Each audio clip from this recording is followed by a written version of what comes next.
నమస్కారం. నా పేరు డాక్టర్ పురు ధవన్ మరియు ఈ వీడియోలో నేను మీకు ఒకటి పారాలిసిస్ రోగి ఒకటి చిన్న పరికరం సహాయంతో తన వేలిని ఎలా కదిలించుకోవచ్చో చెబుతాను. ఎవరికి పారాలిసిస్ వస్తే పూర్తిగా రికవరీ అవుతుంది, కానీ కొంతమంది బలహీనత ఇంకా కొనసాగుతుంది. ముఖ్యంగా ఫింగర్ శక్తిని పెంచుకోవాలంటే మనం కొంత పని చేయాలి. మనం ఏమి చేయాలి అంటే ఆపై ఎక్కువ వ్యాయామాలు చేయాలి. ఎందుకు చేయాలి అనేది కూడా అర్థం చేసుకుందాం. మీ మెదడులో తిరిగి వచ్చినప్పుడు అది పగిలిపోయింది. అది మీ చేతులు, కాళ్లను మొదట నియంత్రించేది, కదిలించేది, ఏదైనా పట్టుకునే సామర్థ్యం ఇస్తేది. అక్కడ నష్టం జరిగింది. దానివల్ల మన శరీరంలో ఒకవైపు బలహీనత వచ్చింది. ఇప్పుడు బలహీనత నెమ్మదిగా తగ్గింది, ఎందుకంటే మెదడులో కొంత మార్పులు వచ్చాయి, మెరుగుదల జరిగింది. కానీ వేలిలో మెరుగుదల సాధించడం చాలా కష్టంగా మారుతుంది, ఎందుకంటే ఇది ఫైన్ మోటార్ స్కిల్స్ లోకి వస్తుంది. ఫైన్ మోటార్ స్కిల్స్ అంటే ఏమిటంటే బటన్లు నొక్కడం లేదా లేస్ కట్టడం వంటి పనులు. ఇవి ఫైన్ మోటార్ స్కిల్స్ లో మెదడుకు చాలా ఎక్కువ పని చేయాలి. చాలా నియంత్రణ అవసరం. మన మెదడుకు ఎక్కువగా అవసరమైన పనుల్లో రికవరీ ఆలస్యంగా జరుగుతుంది. కాబట్టి మన వేలిలపై శక్తిని పెంచడానికి మన మెదడును ఎక్కువగా అభివృద్ధి చేయించుకోవాలి, ఎక్కువ వ్యాయామాలు చేయాలి, వేలిలతో ఎలా పని చేయాలో అర్థం చేసుకోవాలి. కాబట్టి ప్రారంభిద్దాం. ఇది చిన్న డ్రిప్పర్. దీన్ని మేము ఆర్డర్ చేశాము. ఇది సుమారు రూ. 500 ఉంటుంది. మా వేలిలలో శక్తి లేకపోతే నా చేతి కప్పి ఉంది. నేను కప్పడానికి ప్రయత్నిస్తున్నాను, కానీ అది కప్పబడదు. మీరు గ్లాస్ను పట్టుకుంటే గ్లాస్ చేతి నుండి జారిపోతే మీరు ఒకటి గ్రిప్ పట్టుకోవాలి. అది మీ చేతి నుండి జారకుండా ఉండాలి. ఇలాంటి పరిస్థితుల్లో ఇది సహాయపడుతుంది. ఇప్పుడు ఈ గ్రిప్పర్ను నేను మీకు కొంచెం దగ్గరగా చూపిస్తాను. ఇది ప్రత్యేకమైన విషయం ఏమిటి? ఇందులో వేరియబుల్స్ ఉంటాయి. మీరు ఇందులో బరువును పైకి కిందకి మార్చవచ్చు. ఉదాహరణకు నేను ఇప్పుడు ఈ బరువు పెరిగింది, ఇప్పుడు కట్టుదిట్టంగా మారింది, పైకి వెళ్తే ఇప్పుడే సడలింది. అందువల్ల ఇది జరుగుతుంది.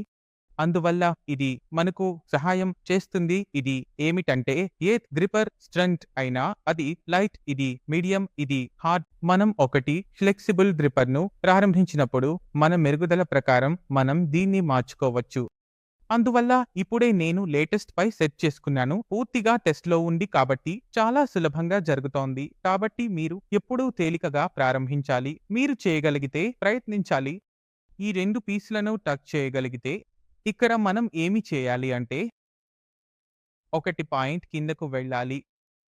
అప్పుడు ట్రై చేయాలి. ఇప్పుడు ఇది జరుగుతోంది, కానీ నాకు ఎక్కువ శక్తి పెట్టాలి.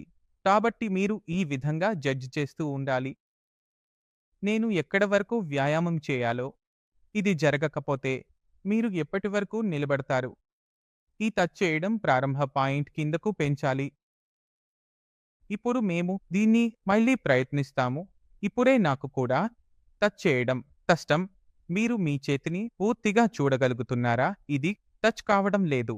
కింద నుండి మళ్ళీ ప్రయత్నించండి. మీరు మీ చేతిలో కనీసం 3 పాయింట్ల వరకు 8, 16, 24, 24 ప్రయత్నించాలి. ఇది సాధారణ వ్యక్తికి అవసరం కాదు, కానీ మీరు ఆలస్యంగా ఉంటే రాక్ క్లైంబింగ్ చేస్తే మీకు గ్రిప్ అవసరం అవుతుంది. అక్కడికి వెళ్ళి మీరు దీన్ని కంటే ఎక్కువగా పెంచాలి. సాధారణ వ్యక్తికి 24 కిలోల వరకు బరువు అవసరం. 24 కిలోలు అంటే సన్నీకి 2.5 కిలోల చేతి బరువు కాదు, అది ఎక్కువగా ఉంటుంది. అందులో శక్తి 24 కిలోల వరకు ఉండాలి. మీ చేతిలో 24 కిలోలు ఉండాలి. కాబట్టి మేము మా చేతిలో పని చేస్తూనే ఉంటాము. నా వేలిని క్లోజ్ చేయడానికి శక్తి రావాలి. ఏదైనా పట్టుకోవడానికి చిన్నవి కాకుండా అవి పగిలిపోతాయి. మేము మా జీవితాన్ని ముందుగా మెరుగుపరచడానికి ఒక పేషెంట్ తన శరీరంలోని ప్రతి అంశంపై పని చేయాలి. మరియు మీకు మీ చేతి పని చేయడం చాలా ముఖ్యమైనది. నిజంగా నేను వేలిని మోసడానికి ఒత్తిడి పెట్టడానికి చెప్పాను, కాబట్టి సిగ్నల్ ఎక్కడి నుండి వచ్చింది? మెదడులో నుంచి వచ్చింది. మెదడు చెప్పింది మీరు ఈ దాన్ని ఇంత శక్తితో ఒత్తించాలి. వ్యాయామం మీ మెదడుకు సంబంధించినది. మీ చేతులు, కాళ్ళు కాదు. మసిల్లు బలంగా ఉంటాయి. మెదడుకు సిగ్నల్ బలంగా ఉంటే అప్పుడు మీరు చేయగలుగుతారు. లేకపోతే మీరు చేయలేరు. కాబట్టి మేము చిన్న చిన్న ఇన్‌స్ట్రుమెంట్‌లతో మన స్పేస్‌ను సొల్వ్ చేయగలమని అర్థం చేసుకున్నారని ఆశిస్తున్నాను. కాబట్టి ఈ సమస్యను వదిలేయండి. మీ శక్తిని తీసుకురండి. మరియు ఈ సందర్భంగా మీ అందరితో కలిసి ఉండాలని కోరుకుంటున్నాను. మళ్ళీ తదుపరి వీడియోలో కలుద్దాం. అప్పటి వరకు నమస్కారం.